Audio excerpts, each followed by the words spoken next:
Well guys, welcome back to the channel.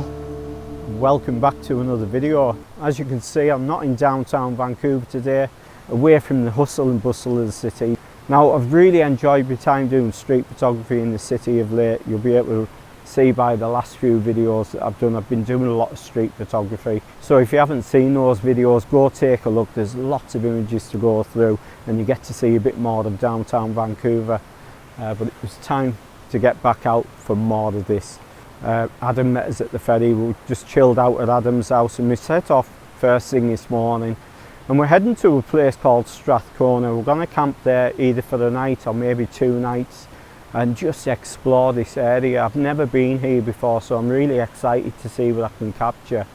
Now, as we were heading up the highway there, Adam knew of these falls and he wanted to check them out. It'd been some time since he'd been here. Just a nice little area. So we parked up and we came in for the recce earlier on. It is later in the day now, but we've been waiting for the rain to stop. When we first came in, it was nice and dry, but then the heavens opened and it just kept continuing to rain. But it has stopped. We've got a lull in the weather. We've got straight back out the car.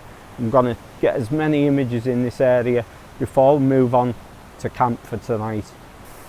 So I've got lined up for my first shot of these falls.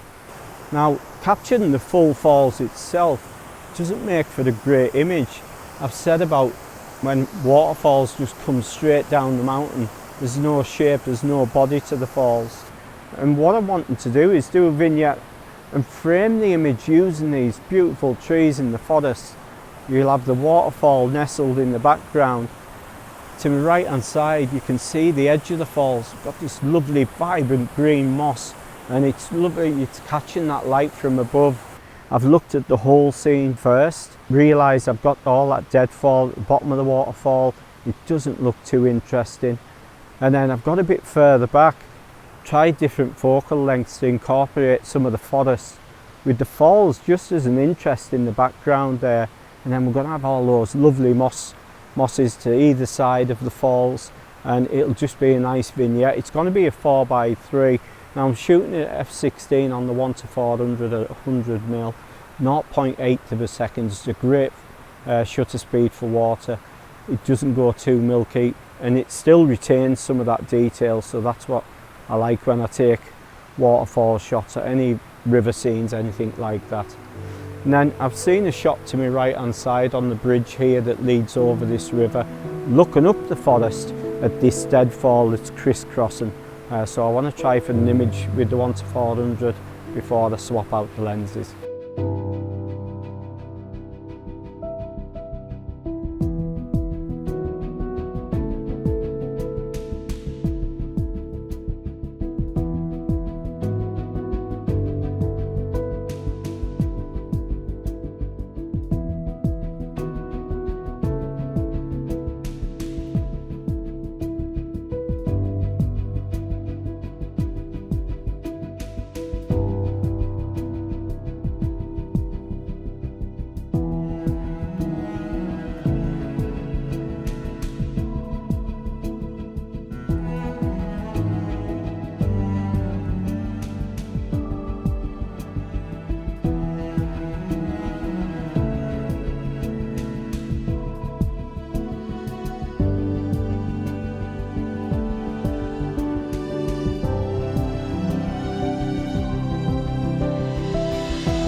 We're getting some nice ambient light coming in. It's got a lot brighter now.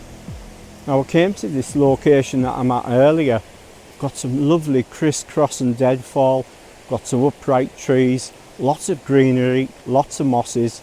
So what I'm wanting to do is I'm going to swap out the lens. I'm going to put the 24mm on and get a bit further back. Now it's either going to be a 16:9 or a pano, so that's the reason why I want to get a bit further back to include more. and that's going to give us the option when I get back to post-processing. I've managed to get as much separation as I can. You'll be able to see the smaller one over my left shoulder leaning against the one that's leaning to the left hand side there. I want you to be able to see as much of the base of that as you could, and then separation between all the other trees. It's always important when you're photographing the forest here. Now the foreground's not that interesting, so I might crop it to a panel, and that's the reason I'm getting a lot further back than I need to, and because I've got 61 megapixels, it's not a problem when I come to crop it in post.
Well, good morning everybody.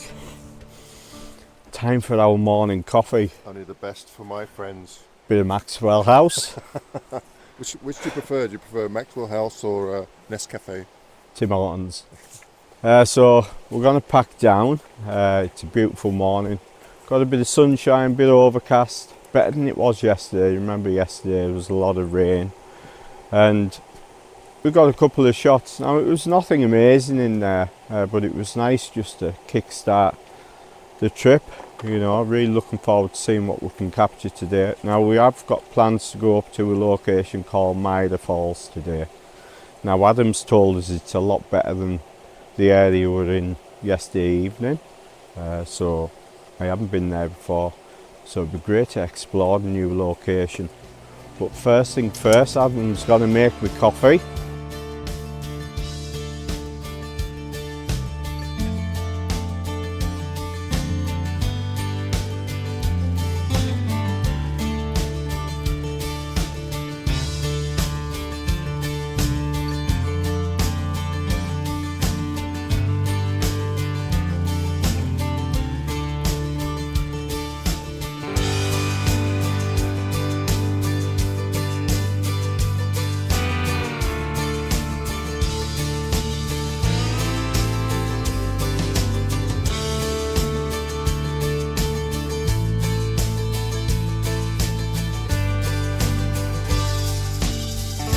So we've made it here up to Maida Falls, here in Strath.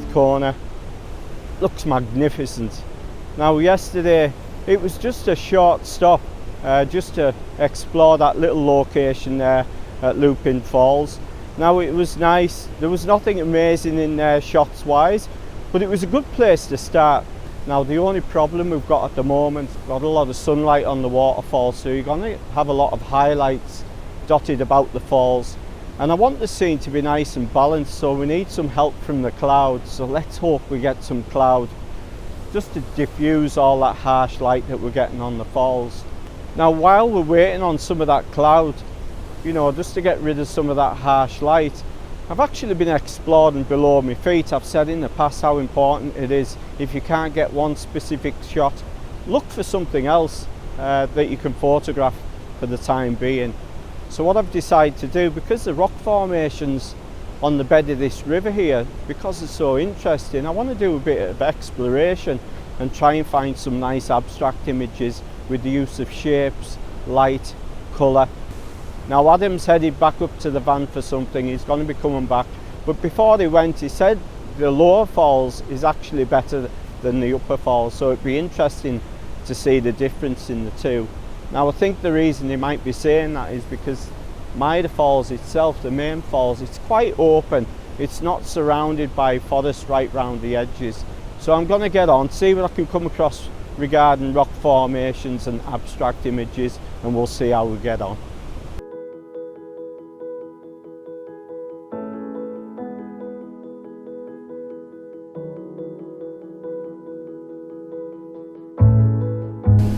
Now I've came to this area here. You've almost got cloud formations on the rocks itself. You've got these nice smudged patterns. They almost look like clouds. So when you look at it a bit longer, you can actually introduce more contrasty shapes, more detailed shapes, and then with the help of that cooler tone in amongst those whites, it really stands out. I'm using the 1:400 again at 100mm, getting really nicely above at f16. It is a bit of a shame that we've got so much blue sky, but we have got some of that blue sky reflecting down onto these rocks that I'm sitting on now, so it adds those cooler tones which really help some of the images.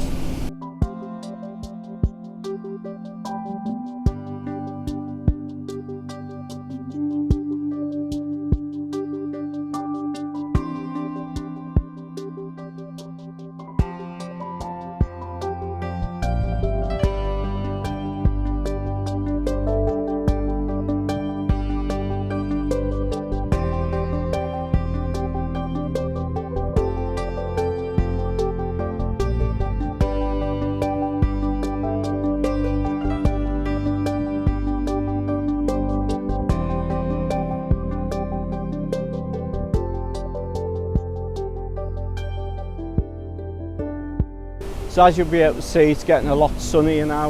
We've still got a lot of light on the falls, so I'm looking for those shaded areas. Now below us here I've got a rock and I've got a composition set up here, but there's actually a piece of bark just floated into my composition, so I'm going to have to wait for that to leave. But I want to try a shot here. You've got a boulder under the water and it's got some lovely textures on it, and it's got a defined crack down the centre, so that's going to add interest to the centre.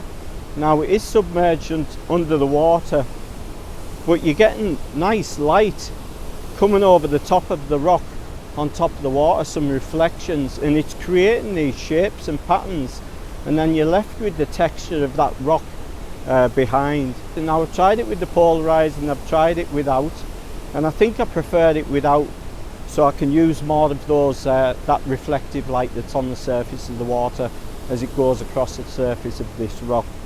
I'm in round at about 300mm. I've got really close in on that detail. Now regarding shutter speed, I've speeded it up a bit, so I've bumped up my ISO just to get as much of that detail as I can on the surface of that rock. Because it is submerged, you're not going to get it perfectly sharp, but it makes for a really interesting image.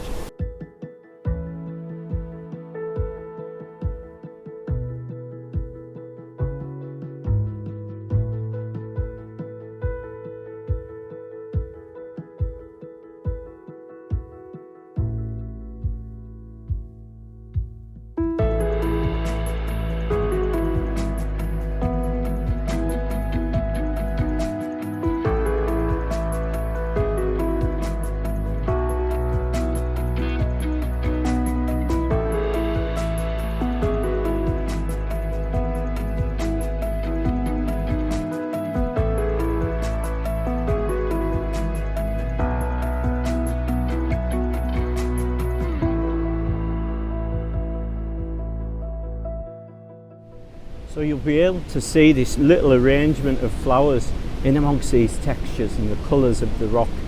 It's beautiful. And because we've got such a difference in colour, we've got the greens, we've got the reds, against these slightly blue tones and orange tones of the rock, it really stands out. There's some lovely contrast there. Now I'm shooting it with the 1:400 directly from above. You'll be able to see how I position the tripod. Now it's not particularly level, we've got some shelves here, some cracks, so I'm going to have to focus stack this one. It's going to be a 1:1 aspect ratio. I think it really suits this composition because I want to discard this particular ledge here. I just want to concentrate on the smaller scene in the centre. and it's going to be another image for this area. Now I'm looking in the shaded areas because the light is still harsh on the falls itself. I'm not sure if we're going to get a shot because the sky's really blue now. Great location just to search and find out different shots while we're waiting for that light. But it's another nice image to capture, definitely my favourite, so I hope you enjoy it.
Now I was really pleased with how the image turned out, how it looks on the back of camera anyway. And just as I was finishing up, Adam came across and he was smiling his head off. Why were you smiling, Adam? Because I already took it. Look how big the location is. That was the first photograph I took. Mind you, I just looked through your camera and mine's slightly different. I'm backed up a bit. Yeah, but it's funny how great minds think alike, I guess, eh? And that's happened a couple of times on this trip. Yesterday, you'll probably notice there's a couple of images similar. Yeah. But that's just simply amazing to be in this area, and it is quite big. You know, there's so much to look at. Such a small subject, and we both came across the same subject. So what was it that you really liked about this? It was just the contrasting colour, the reds, the greens against the blues and the oranges. Well, it'll be really interesting to see how you end up processing yours. Like, yeah. Because obviously there'll be different compositions, yeah. but the colours might be different as well. Anyway, I just thought I'd share that with you. What a coincidence.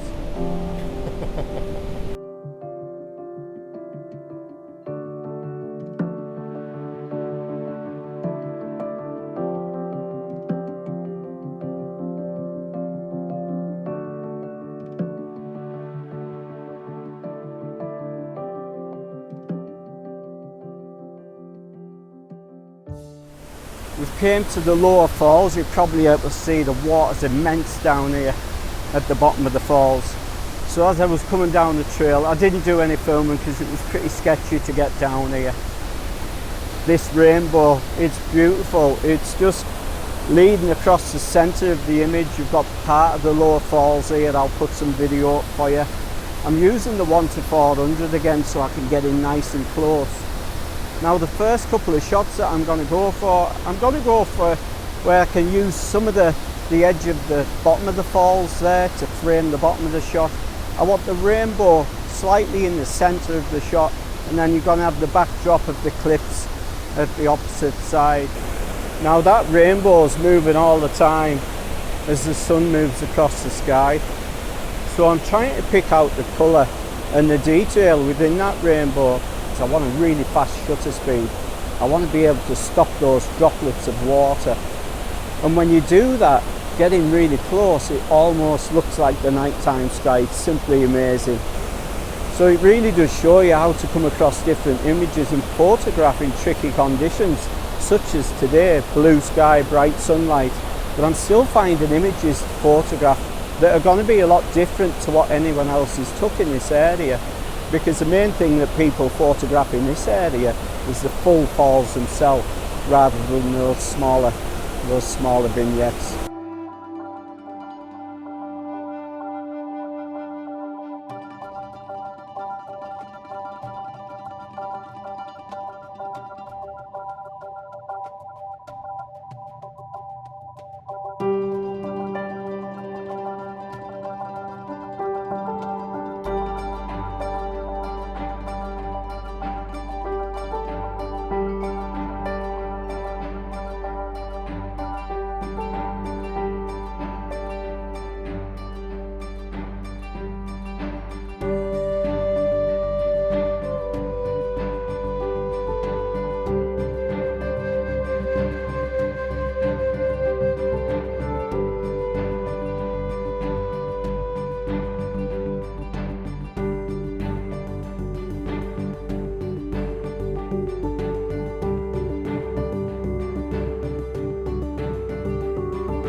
Well, what a day that was, Mr. Gibbs. It was good. How'd you get on? Not bad. I'm tired though. I didn't sleep very well last night. Yeah, Like he was a bit cranky this morning because of my snoring.